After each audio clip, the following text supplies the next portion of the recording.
Overtime here at Old Favorite Friday, and unlike normally, we are not at Barrel Amongst Brewing. I am Kevin Abbott from Barrel Amongst Brewing, but we are on the road at Copperpoint Brewing in Boynton Beach, Florida. The man sitting to my left is a very good friend of mine. I can call you a good friend, right? Yeah, I can do that by okay. this point. So, Yeah. good friend of mine. He has been wanting to talk about Sam Smith Oatmeal Stout for as long as I've been doing these videos, these Old Favorite Friday videos, for almost a year now. So, Mike, spill your guts out. Tell us the romantic stories about why this beer is so amazing to you. So this beer was what I would consider my first craft beer.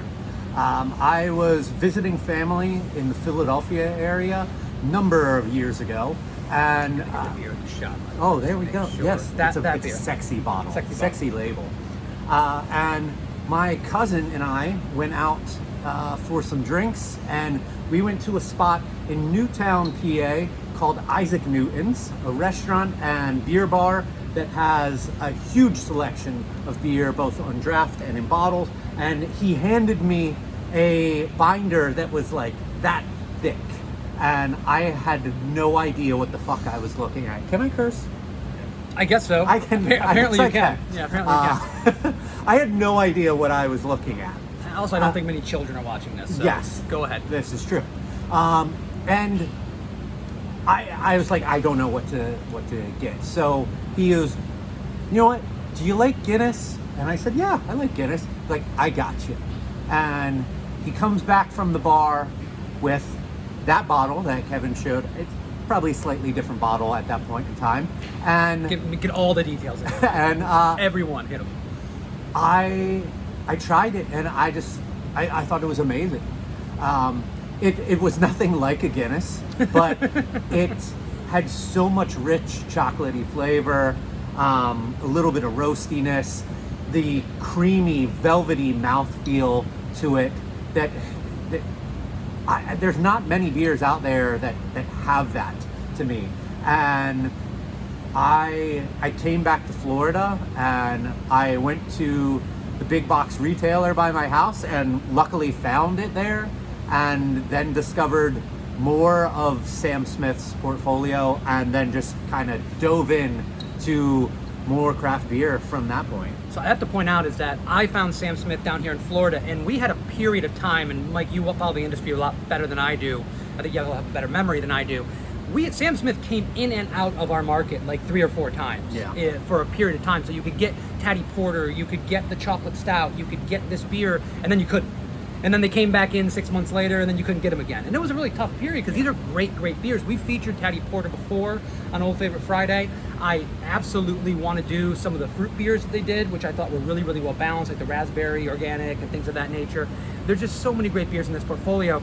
And it's funny that we were able to line up some time to do this week for Old Favorite Friday, because I was just having a conversation on Instagram with somebody, and it moved into how they'd rather have a dry Irish stout any day over a sweet adjunct stout, right?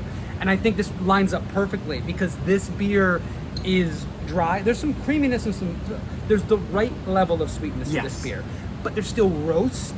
There's still balance. It's not all tipped in one direction. And I think it's a great stout. How you could drink this and not want another one is beyond me. Yeah, and which makes it really awesome that they switched to a smaller format bottle, because they used to have a big, I think they used to do 500 mils, and now they're at 355. So essentially a 12-ounce bottle now.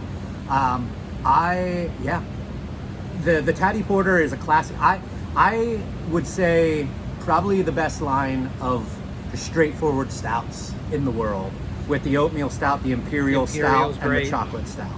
The chocolate stout is as well chocolatey with just the right amount of sweetness. And the important thing about Old Favorite Friday is that we're featuring beers that have been around for a long time, and that because they've been around for so long, people might have forgotten how great they are, right? They've moved on to new things, they've tried new beers, and maybe it's off the shelf near where they are, or they just haven't picked one up.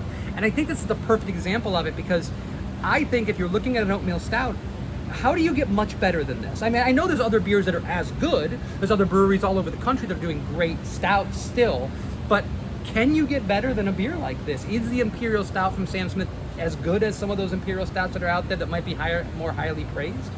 The some people would say it's apples and oranges because that Imperial Stout is, I think, 8%, 9%. Back when that was Imperial. Yes, Yeah. and it still is today. And now we look at Imperial Stouts as having to be like 10 and above, 15, 13, 14. It's insane. And I think it's also insane at how drinkable their Imperial Stout is, that I can have 2 in an evening and not be completely shut down by the end of it.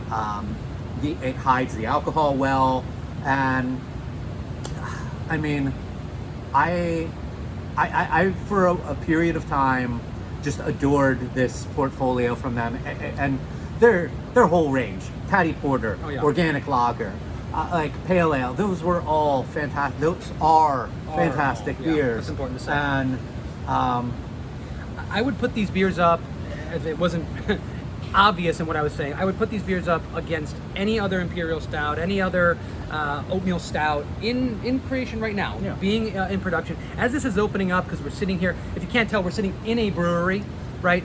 It is hot, so this beer is warming up quite quickly, and I'm getting just so much more aromatics. It's just so well balanced. It's so flavorful. I'm getting caramel malt. I'm getting roast. I'm getting the right amount of bitterness. A little bit of fruitiness. Yeah, it's such a good beer. And it makes me very happy that we can feature these kind of beers on Old Favorite Friday. We can talk about classic beers. And I can say, listen, if I'm going to go to Untapped and rate this beer, I don't do Untapped, but if I were to go to Untapped and do this beer, this to me is a 4.55 because I'm rating on style.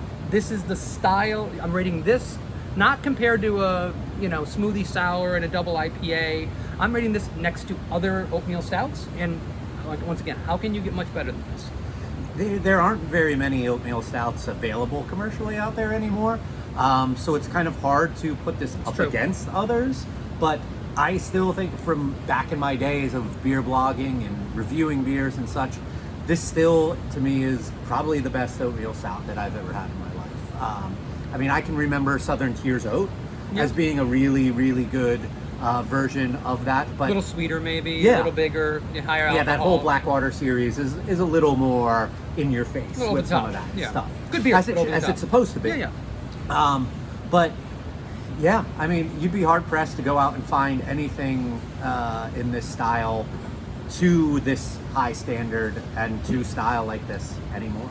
Well, listen, we're in the industry, and these are the kind of beers that we love to drink, and I like to highlight those also and make sure people understand that, is that when we're going out to bars and restaurants, we're rarely talking about the flavor of the month, the most impressive thing, the rarest thing. We're talking about things that we can go back to time and time again, tried and true, incredibly done, and because they've been around for so long, they've perfected these recipes and made them better and got to a point where there's no more tweaking that needs to be done. So thank you for joining us for another Old Favorite Friday Overtime. Mike, I'm glad we could finally do this. You can plug something if you want, Mike. Just keep in mind, this is going on YouTube, which means that someone's going to be seeing this video in like 9 months. And so if you are plugging something that's happening tomorrow, it's going to seem really silly. So anything that you want to talk about, say? Well, people are just going to comment first. But you can follow me at Mike Loves Beer on Twitter and Instagram. And the brewery that I'm at, Copperpoint, we're available on all of your major social media outlets. So go follow us on there, Copperpoint Brewing. And also, Copperpoint Brewing is one of my favorite breweries. If you're not drinking at Barrel of Monks Brewing and you want to know where I would send you, the first place is Copperpoint. Great beers, excellent to style, kind of like the beers that we suggest for Old Favorite Friday. Just really, really well made, excellently balanced, properly dry, everything I love about craft beer. You can also see both of us, you can't see us, hear both of us on the United We Drink podcast. Hearing us is better than seeing us. Much better. Yeah, this will be your only chance there. But United We Drink podcast, it comes out every 2 weeks. You can find us on every one of your platforms that you use and hear us talk more about esoteric things about craft beer, which is a lot of fun. Please, if you're on YouTube, like, subscribe, hit the bell, do the thing. Poke around, find some other videos about some beers that you might be interested in, and we'll see you next week. Cheers. Chin chin. If you don't drink Copperpoint beer, then